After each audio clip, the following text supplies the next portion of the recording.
Well, it's the bolt out of the 44 Magnum lever action Marlin, and just got the pin. It's a solid pin. It's right here, driven out for the I guess it's the extractor. This is the extractor here that holds that in. It's a solid pin. You drive it out from the bottom. It was in there pretty tight, and I'm going to replace it with the Ranger Point extractor. But I'm not sure if that's going to solve my feeding issues, but give it a shot.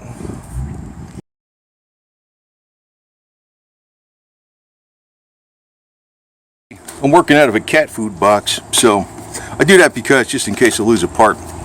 So it's Ranger Point, an American tradition and innovation. I'm not sure if this is going to solve. This is an extractor spring. It's like I'm not. I got a feeding problem. It might actually help it. Here's the stock one right here, and it's just a leaf spring here. Sometimes I guess you can bend that leaf out a little bit to make it work better.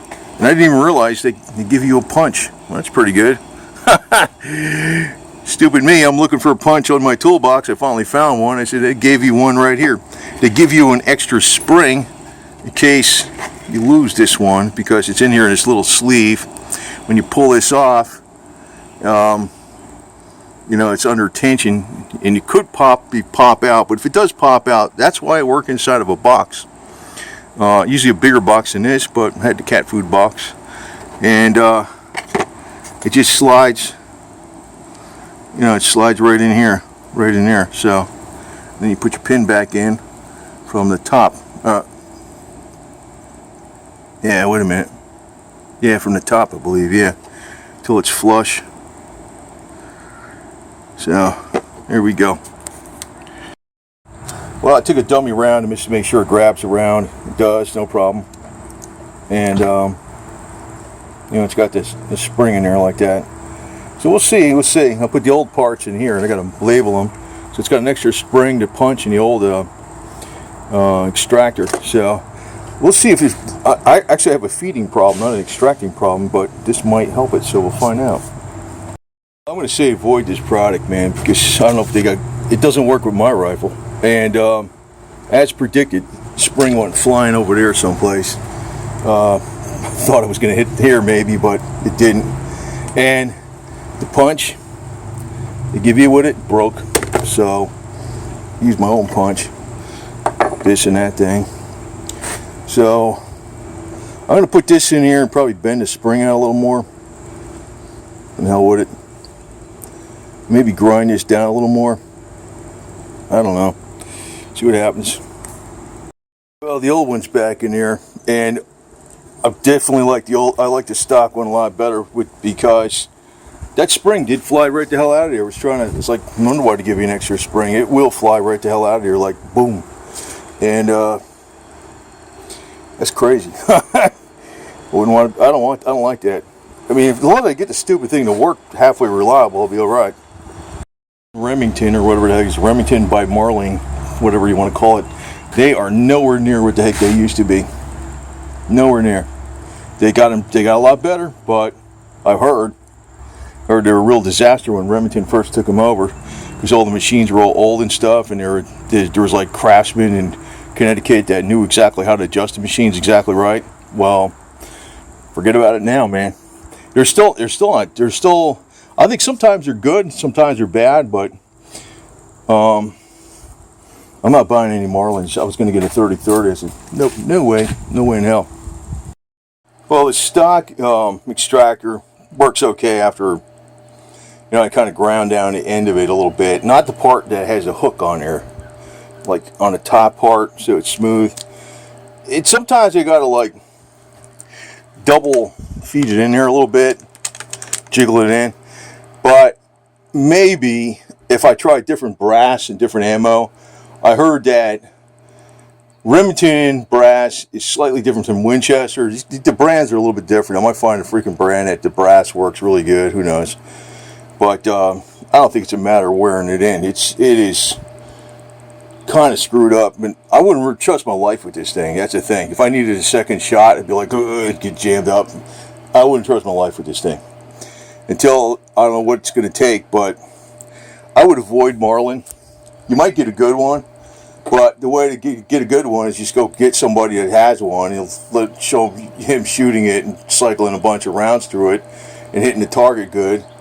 Then you buy it from him. Otherwise, I wouldn't buy it from the store. I liked this one place a long time ago. They're still open. It's in New Jersey. Not that I like New Jersey, but some people up there are cool. It's Luciano's Sporting Goods, and it's out of a guy's basement. It's been in operation probably 50 years now. It's in Lodi, New Jersey, on Garibaldi Ave. Real Italian stuff. But you know, he'll hook you up. He won't just sell you a gun and the hell with you. He'll make sure your stuff is good to go. But it's not that bad, you know, this Marlin. But I'm not. If I get a 30-30, it's definitely not going to be a Marlin. It's probably going to be a Henry. And that's by another Italian guy, Italian American or something. And you know, I'm avoiding the corporate yo-yos out there anymore. They're really screwed up, man. They're freaking. It burns me up that, you know, they can make these Marlins super slick and perfect, but why can't they be that way from the factory with all these CAD/CAM computers? They used to make these things way better when they had no computers and no robots and machinery, and people were freaking hand-fitting the operation, you know, the parts together. They were way more reliable. It's amazing. It's kind of like, I'm avoiding Marlin like the plague in the future, but this thing will get straightened out. But that Ranger Point Precision extractor, that thing, the hell with it. You know, so... And the pistol calibers, I heard, are the worst ones, especially the 44, is the worst ones for cycling. But they should work, though. You should get them to work. I don't know what the hell the deal is with this thing. It's not that far off.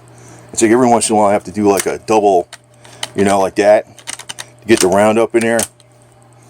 It's not that bad, but...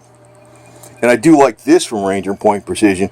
I got the silver one, or the stainless steel one on this one. The other one I got the 357. I got lever. I got the blue one. I like that you can unscrew this and take this lever out in case it jams up. That's a major plus. I would recommend that part. But, and I don't know, you know, maybe their extractor works with different Marlins. Maybe I got the wrong one. You know, I mean, I don't know. It looked like it said my Marlin too, but the hell with it. The hell with it. I really don't like that spring in that extractor. If you ever have to take that out, that spring is going to go flying. I was trying to be careful with it. And I said, there it goes. That's why they give you an extra spring. But, and you don't take the extractor out much. But yeah, if the stupid thing works, this thing extracts and ejects fine. It just doesn't feed right perfect, you know. So what are you going to do? I don't know. Maybe, like I said, if I try a bunch of different ammo, all this brass that they make, it's supposed to be the same, but it's not. I know Remington and Winchester, they're slightly different. And sometimes, since this is made by Remington now, I heard that Remington brass is better to use. But then there's a lot of other brands out there, so I'll just try different ammo until I find something that freaking works, maybe. Maybe that's what it's going to have to be. Once I figure that out, then I'll trust the gun. They give me that second shot if I need it. But otherwise, right now, man, this is nothing but a range gun. That's all it is.